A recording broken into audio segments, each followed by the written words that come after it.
Oi, gente.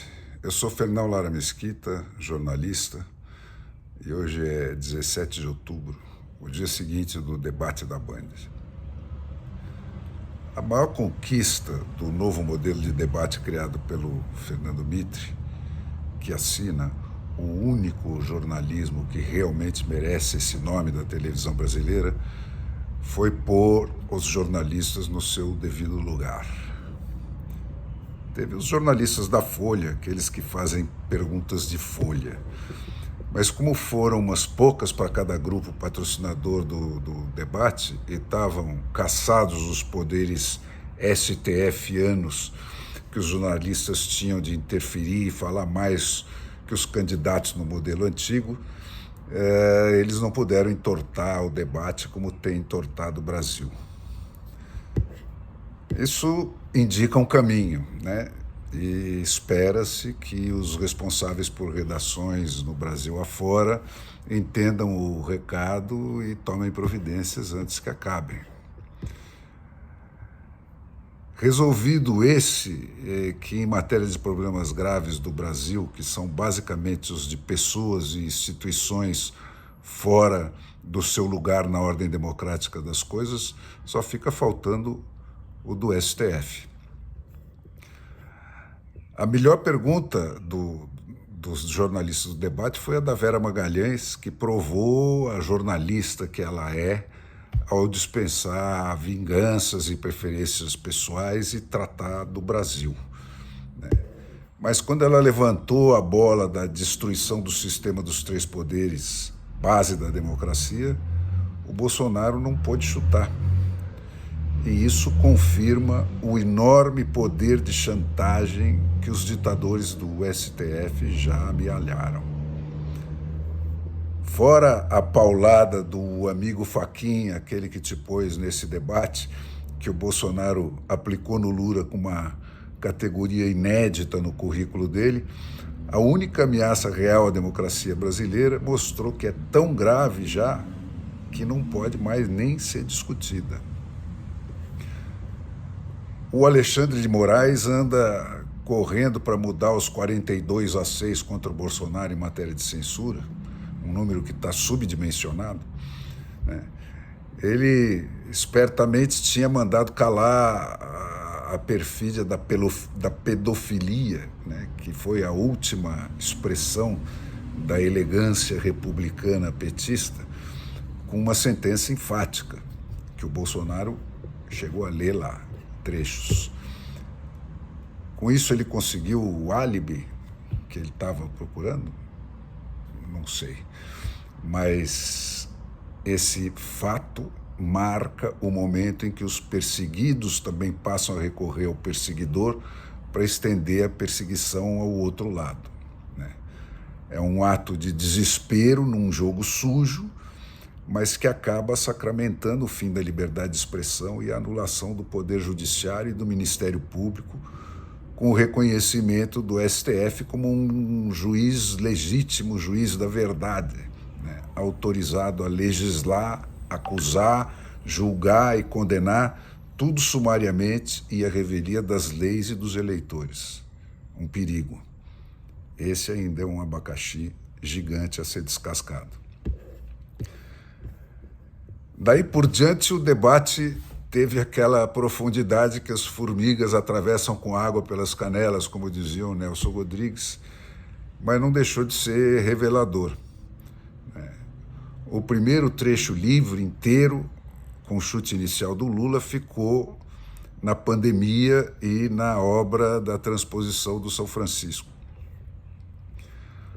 As 400 pessoas que o Bolsonaro matou, a corrupção na compra de vacina que nunca foi feita, o velório que você não foi.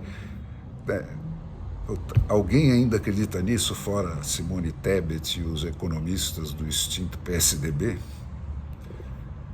De qualquer jeito, serviu para livrar o Lula de ter de responder na defensiva naquela primeira sessão. A transposição do São Francisco até teve os seus momentos de quase emoção naqueles 88% da obra feita, que o Bolsonaro retrucou com: e por que não fez os 12% que faltavam nos 6 anos do governo da Dilma? Né? Agora, quanta gente levou isso em consideração é uma dúvida que fica no ar. Né? No Nordeste, que é o que interessa, parece que não muita, né, a julgar pela votação de um e de outro lá. Por lá parece que prevalece a autoria intelectual da obra e principalmente a conterraneidade com o Lula. No segundo bloco, nenhuma palavra do Lula foi verdadeira, com uma única exceção. O momento em que ele quase foi honesto ao falar da relação com o Centrão e da dificuldade que é isso. Mas acabou sendo um gol contra, porque dispensou o Bolsonaro de acrescentar qualquer explicação adicional. Como era o segmento sob o comando da Folha, as perguntas de Folha quase roubaram a taça das mãos do Lula. Né? A equalização do mensalão, com todo aquele sentido Zé Dirceu de comprar uma hegemonia que os juízes daquele STF lá de trás disseram que ele tinha, né? Com o tal orçamento secreto feito por uma pergunta, uma comparação botando essas duas coisas em pé de igualdade, feita por um macaco velho que sabe exatamente a diferença que tem entre as duas coisas, dispensa qualquer comentário. Né? Não cola nem com quem não sabe o que é o tal orçamento secreto, né? E com o veto do Bolsonaro tendo sido insuficientemente pronunciado e enfatizado na resposta que ele deu.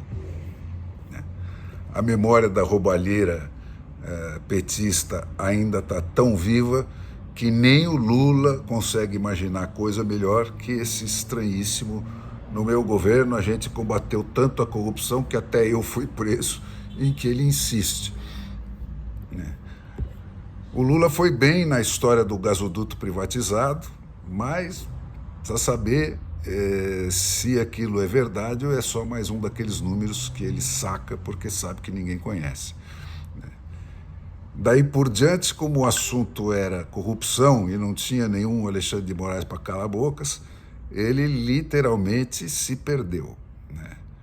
Falou 15 minutos quase sem nexo, durante os quais o Bolsonaro foi relaxando até ficar com pena do velhinho e botar a mão no ombro dele. O Bolsonaro usou mal os 7 minutos que ele economizou no final, mas isso, na minha impressão, não alterou o resultado. Então, a impressão geral que me dá, gente, é que o Lula, que nunca foi de trabalhar muito, né, tá com preguiça até de pensar. Ele está com a vida ganha, né, levantando as mãos para o céu de ter se livrado de cana e lava-jato e tal. Né, tá a fim de ficar com a Janja no bem bom. Né. Por ele ficava fora, né, de fora, governando o STF, dando rasteirinha no Brasil aqui e ali, como ele sempre fez, tal, e estava para lá de bom. Né. O Zé Dirceu ainda quer, é aquela cabeça século XX, né, obcecado, totalitário, só pensa em hegemonia, em partido único, em verdade única, em poder total. Né. I wanna be Xi Jinping. Né. E aquela cafajestada que a Gleisi Hoffmann comanda, né, essa para quem de canibalismo à pedofilia e ao PCC vale tudo, né, também quer. Mas o Lula não quer mais, né, é só a escada deles, né, foi arrastado para essa coisa. É o que me parece. Assim, se o Brasil da razão prevalecer sobre o Brasil da emoção e do dogma, o futuro ao Paulo Guedes pertence. Né? E sem voltar para o século XX, o país pode começar a discutir futuro.